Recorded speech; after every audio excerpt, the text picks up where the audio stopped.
You're listening to the Batuta Advocate's weekly news wrap on Desert Rock FM 96.5. Welcome back to the weekly Batuta News Bulletin. I'm Clancy Overell, editor of the Batuta Advocate. Joined today, of course, by Errol Park, editor-at-large. Hello, Errol. Hello, mate. How you going? Good, thanks, mate. Thank God I'm a country boy. Thank God I'm not from Victoria. Bagus sekali. And you, Wendell. How are you? Fighting fit and ready to go.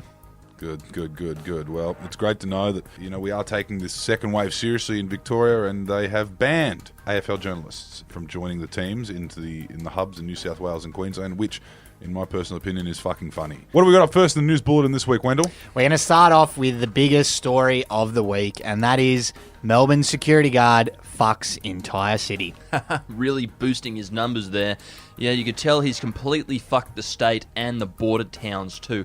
Talking, of course, about the privately hired security guards who allegedly slept with some infected quarantiners in the hotels. Yes, the biosecurity breach has played a huge part, apparently, in the highly publicised second outbreak down there in Melbourne.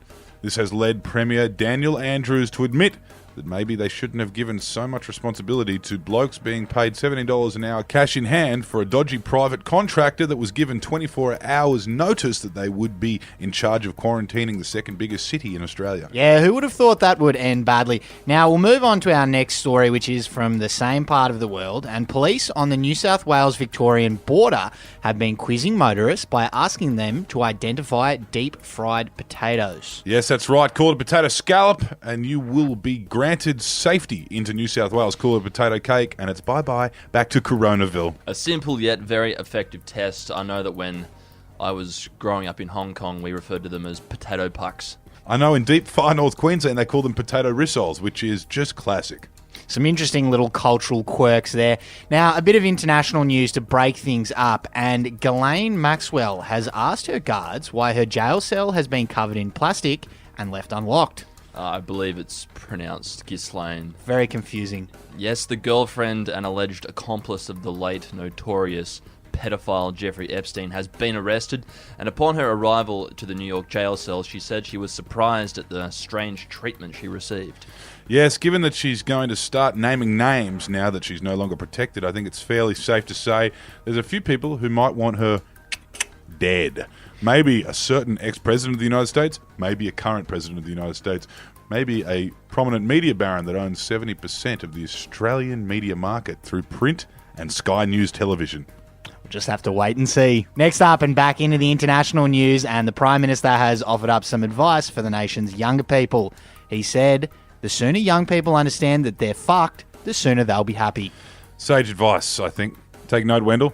Scott Morrison has quelled the fears of the Australian working and middle-class youngsters who continue to raise concerns about their future, given the recession and potential depression that's about to cripple most of their hopes and dreams. Well, there is certainly some merit to the idea of finding happiness in whatever circumstances you find yourself in. But I just want to say the new housing estate out there at Batuta Heights, Euston Park, I think you can get yourself a block of land for $150, a brand new home on that land for about $400. There's work out there too. There's services. There's also a life. Yes, and there's a boat ramp within at least 100 kilometres. So if you're going to complain about that kind of life, then I don't know. I don't know what'll make you happy. There are plenty of dolphins to shoot in Lake Batuta too. Get yourself the triple garage way of life. Now, we'll finish the week with a local story, and a local woman bludging off taxpayer dollars has hit out at other welfare recipients. This local woman being Pauline who decided to go on the Today Show to call the locked down Melbourne Tower residents drug addicts and illiterate bludgers who can't speak English in what was a strong effort to try and get another term's worth of taxpayer salaries at the next election. Yes, a tried and tested formula for Pauline. She has been kicked off Channel 9 for these comments, but as we reported, she's since found a new job at the home of white middle-class racism, Studio 10. So you pair those paid appearances with the money she receives as a senator in the federal upper house, and we have a highly paid woman who is in no way, shape or form representative of the working class she claims to support. I think, personally, it's time to poison the trough. A strong note, and I think that's one that we'll finish on. Thanks for tuning in. We'll be back again in 7 days' time to bring you your weekly dose of honest, hard-hitting regional news. Hooroo from the Channel Country. Slamat malam, my friends. Goodbye.